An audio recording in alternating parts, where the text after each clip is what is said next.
Hi guys, welcome back to my channel, The Style of Living. I'm Bláithín, a retired wedding planner and author.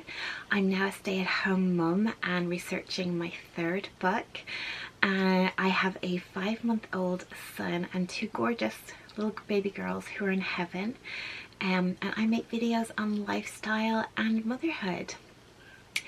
Those of you who have watched or followed along with me over the last few years will know that 2 of my pregnancies were largely bed rest or in hospital, and because of this I learned or developed mechanisms in coping with being in a very small space for a very long time. And as many of us are now faced into a lockdown or self-isolation, or in some cases quarantine with the coronavirus, I thought it might be useful for me to share some of the things that I learned during those 2 pregnancies about how to cope, and some of the things that me and my family are using right now in order to survive or deal with this kind of lockdown that we're faced with in varying degrees depending on where you live. First up, I hope everybody is as safe as they can be and keeping everybody else around them as safe as they can too. That is really, really important. One of the key things that I learned very early on my first pregnancy when I was on bed rest was that routine was key. It really kept my mind focused, my positivity up, and it kept me motivated. So I strongly suggest that you spend some time, it might take you a couple of hours, to compile a routine or schedule that's going to work for you, your family, or whoever you're sort of in self-isolation or lockdown with. It might involve bringing a couple of people together to devise that, but it is well worth it. My top tip when it does come to a routine is to include plenty of variety. I appreciate some of you are probably working from home at this point as well. Working from home is not going to be the same as it would be in your office or place of work, so you're going to have to vary to keep yourself sane and obviously to include those around you as well. It's really important to get up, wash, dress, make your bed, open all the windows, let in some fresh air. This is key to getting you motivated and productive in the morning. And especially for me, when I was on bed rest, and I was really on bed rest, I was allowed to shower every other day for no more than 15 minutes.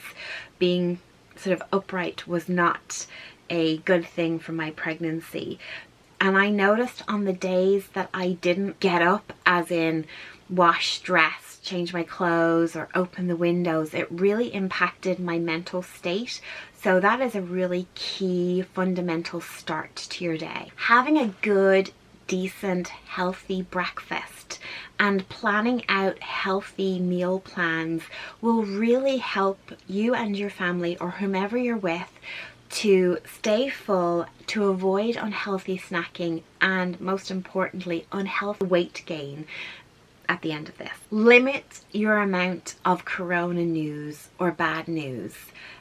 This is when I'm actually imposing on my husband. He's a bit of a hypochondriac, and so this is like his worst nightmare, and he is constantly on his phone, on his laptop, the news channels on, listening to everything and anything. And I noticed that he sort of started to not get depressed, but he definitely had a significant mood change. I've now limited him to a short amount of corona news in the morning and a sort of a news briefing in the evening, and that's definitely helped to change how he's feeling throughout the day. Of course, he still has his worries, and this is still a very anxious time, but you do not need to know every single detail. Keep yourself abreast of the main facts and figures, and let that be it. Keeping a tidy house and a functioning house is also really important. So bring the whole family, the whole home in on this. Keep public areas or shared common areas tidy. Pick up after activities. Don't wait till the end of the day or the next sort of meal break. Do it as you go, and start to teach family members to do this as they go as well. And keep on top of things like washing and dishes and all of that. It will help to lessen the overwhelmness that's bound to creep in at different parts of the day. For those working from home, this is going to be a big challenge to stay motivated and productive. One of the key things I will say to you is to get organized. For those who are working from home with children or who are looking after somebody in a care capacity, I think it's important for you to realize and understand that you're not going to be as productive during core working hours as you normally would be in your work environment. And so your own expectation and those of your employers should be very different during this time. I'm not saying that this gives you carte blanche not to get your work done. It means that you're going to have to work differently, perhaps more efficiently or at different times of the day than would be normal to you, in order to achieve the same level of productivity. Now, I have made a specific video on 14 tips for successfully working from home, and for those who are doing this for the first time, I really suggest that you check that one out as well after you finish this video. It'll be in an iCard above. Those with kids will perhaps be very focused on preparing activities for the kids and to keep them entertained and schoolwork and the like. But it's also really important that as adults, we prepare activities for ourselves. Our sort of time is now more abundant in one sense, in that we don't have the same freedom or luxuries of going out and entertaining ourselves as we once did. And so we need to look within our home or to free available activities to keep us sane and to keep our minds going and off what is happening outside. Think of things like there are a lot of free resources that are always available but very useful at this time. A lot of libraries have a borrow or a rental scheme. Again, it's free. It's, say, in my library, which is Fingal County Council here in Dublin, it's done through Borrow Books. I've been using that since my first bed rest pregnancy, and it works on the exact same principle as borrowing a book from a library. You get a certain length of time which you can renew, provided the book in question isn't in high demand. So I would definitely look into things like that. There's also tours of, I think about 17 international museums that you can take. A lot more are currently putting more artwork and exhibitions online for people to avail of. A huge amount of musicians and celebrities are putting on sort of online concerts, again, all free for entertaining. And of course, there are the simpler things that you could do to entertain yourself. Have a virtual games night with, family and friends. I'm sure pretty much everybody has, Scrabble or Monopoly or somewhere buried in a cupboard. Have a virtual game night or a virtual party with your friends or movie night. Personally, I have got really into perfecting recipes that I have been unhappy with. And so I spend a great deal of time doing that at the moment, and baking. They're great stress relievers for me. Other friends of mine have taken up knitting, colouring, artwork. So there's plenty of things out there. You may need to order a couple of supplies from Amazon or local businesses if you don't have them in, but you're probably saving yourself a ton of money by not going out as much anyway. So you can afford to maybe splurge just a little bit in these areas. A really important one is to prepare for the situation that you or others in your home get sick. I would prepare a cheat sheet for every person, including your pets, in the home, and this should include, relevant information about your health, any medications, conditions, doctors, care instructions. Don't assume that your other half knows this information, or indeed would be able to recall it in the situation. So anything important that somebody taking care of you or your wider family should know should be included in this, and it should be left somewhere obvious and easy to find. I think at the moment it's really important to discuss not only with your family unit, but also your wider family and friends, probably via Skype or phone if they're not in the home with you, how you're feeling and what's going on in the world, particularly with younger children. It's a really anxious time right now. None of us really know exactly what's going to happen or when. I think realistically this is a marathon and not a sprint. We're probably looking at months rather than weeks, and so there's a long time for us all to live in this new, and afterwards I would imagine things are going to be ever so slightly different as well, because we'll be all forever changed by what's happening to us.